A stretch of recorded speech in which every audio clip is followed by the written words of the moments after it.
नमस्कार। आज हम भारत की सांस्कृतिक धड़कन में उतर रहे हैं। यहाँ के लोक नृत्यों की रंगीन और जीवंत दुनिया में हमारे पास यूपीएससी नोट्स के कुछ अंश हैं जो इस पर काफी विस्तार से जानकारी देते हैं। जी। मकसद ये है कि इन स्रोतों के जरिए भारत की नृत्य परंपराओं की गहराई और उसकी विविधता को समझें। बिल्कुल। हम सब जानते हैं भारत अपनी अनगिनत संस्कृतियों के लिए मशहूर है और नृत्य तो भाई इसका एक बहुत ही अहम हिस्सा है। हाँ, ये तो है। मोटे तौर पर देखें तो दो धाराएं नजर आती हैं, शास्त्रीय और लोक नृत्य। बिल्कुल सही। और इन दोनों में एक बुनियादी सा फर्क है। देखिए, शास्त्रीय नृत्य जैसे भरतनाट्यम या कथक हुए, इनका एक लंबा इतिहास है और ये नाट्य शास्त्र जैसे प्राचीन ग्रंथों में बताए गए क्या कहते हैं कड़े नियमों और तकनीकों से बंधे होते हैं। अच्छा, नियमों से? जी। वहीं दूसरी तरफ लोक नृत्य हैं। ये किसी खास इलाके, समुदाय या फिर जनजाति की रोजमर्रा की जिंदगी से जुड़े हैं। उल्लास, शादियों की रौनक या फिर किसी स्थानीय देवी देवता की पूजा, ये सब। और वेशभूषा वो भी अलग होती होगी। हाँ, बिल्कुल। वेशभूषा भी बहुत खास होती है जो उस जगह की, उस समुदाय की पहचान बताती है। कई आदिवासी लोक नृत्यों की जड़ें तो उनकी लोक कथाओं में होती हैं। अच्छा, कथाओं में? जी। और अक्सर ऐसा होता है कि नाचने वाले या फिर देखने वाले भी साथ में गाते हैं। तो ये महज कला नहीं है, ये समुदायों की आत्मा का आईना है एक तरह से। वाह, तो चलिए इस आईने में थोड़ा और झांकते हैं। इन नोट्स में कई राज्यों के नृत्यों का जिक्र है। हाँ, काफी सारे हैं। एक आम बात जो मुझे नजर आ रही है वो है प्रकृति और खेतीबाड़ी से इनका गहरा रिश्ता। जैसे अरुणाचल प्रदेश का ही उदाहरण लें। हाँ, अरुणाचल में तो कई जनजातियां हैं और नृत्य उनके जीवन का आप कहिए एक अभिन्न अंग है। जैसे पोनुंग नृत्य है। पोनुंग? जी, जिसे आदि जनजाति के महिलाएं करती हैं।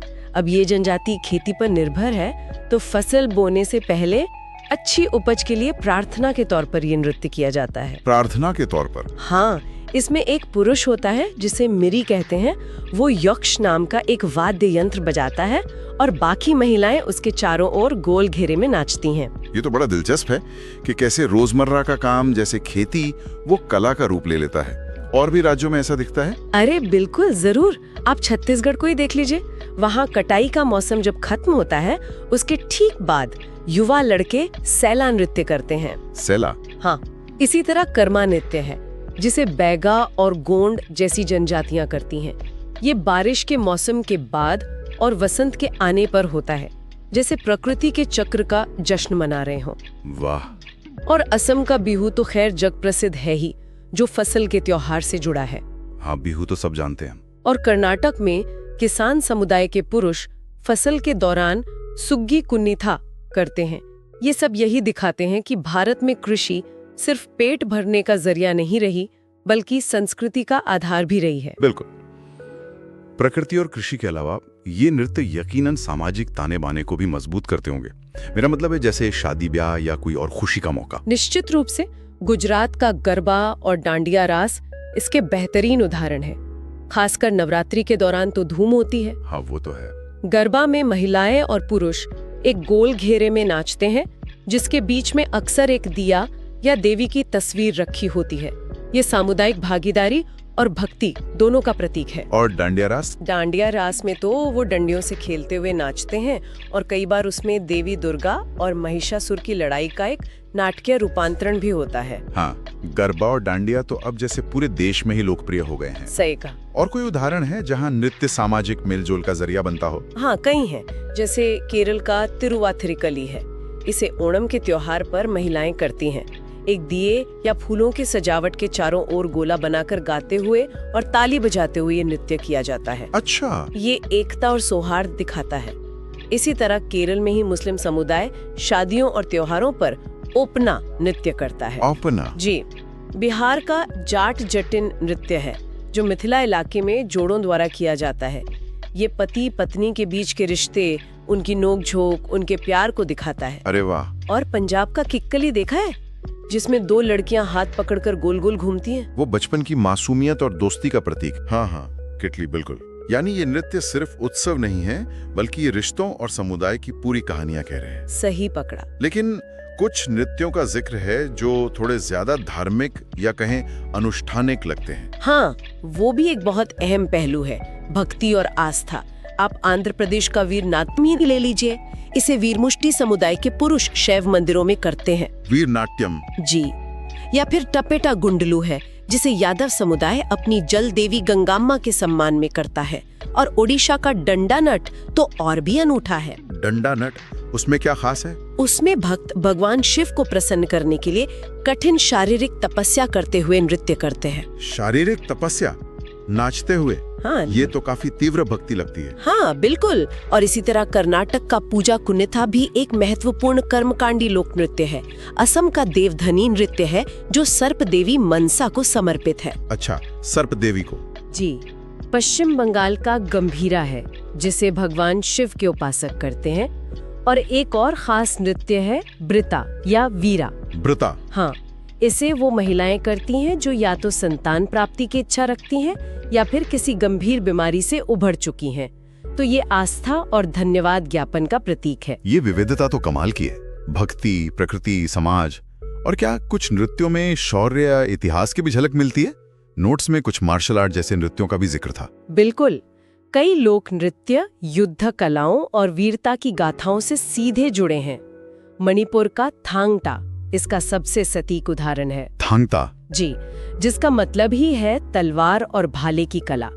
इसमें नर्तक असली हथियारों का इस्तेमाल करते हुए युद्ध कौशल का प्रदर्शन करते हैं। असली तलवार और भाले के साथ नृत्य, बाप रे, ये तो देखने में काफी रोमांचक होता होगा। हाँ, होता तो है। इसी तरह का एक और नृत्य पाइका, ये बिहार, झारखंड और उड़ीसा के कुछ हिस्सों में प्रचलित है। पाइका? हाँ, इसमें भी नर्तक ढाल और तलवार के साथ युद्ध का अभिनय करते हैं। तो ये नृत्य सिर्फ कला नहीं है, ये समुदायों की ऐतिहासिक स्मृतियों और आत्मरक्षा की तकनीकों को भी एक तरह से जीवित रखते हैं। सही बात। और पश्चिम बंगाल और उड़ीसा में प्रचलित छऊ नृत्य जो है, उसमें भी अक्सर रामायण, महाभारत जैसे महाकाव्यों के युद्ध प्रसंगों को दर्शाया जाता है।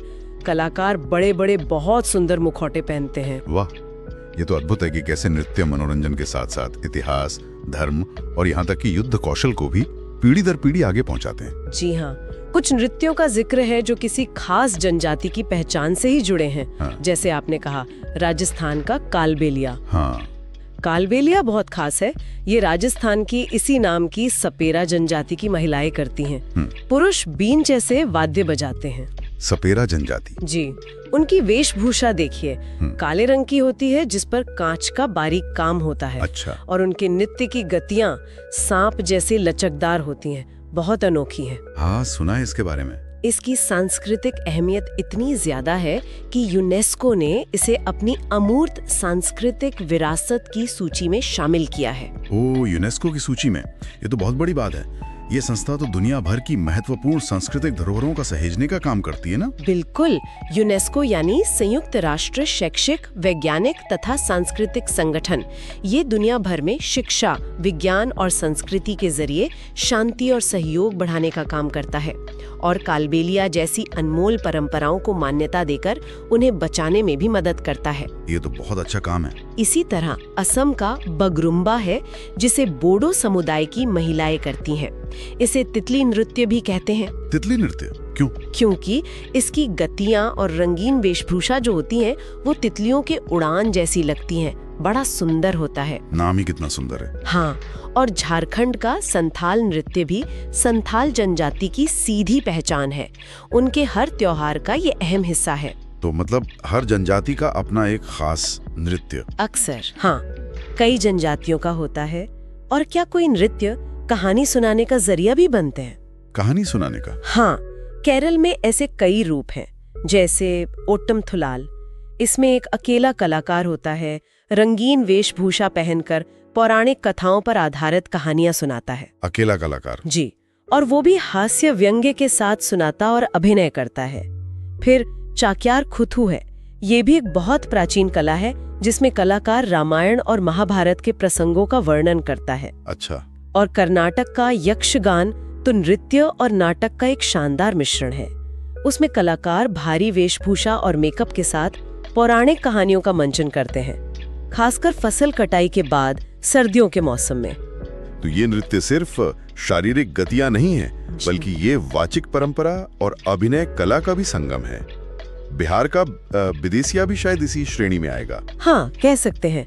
बेनेसिया मूल रूप से एक लोक नाटक है।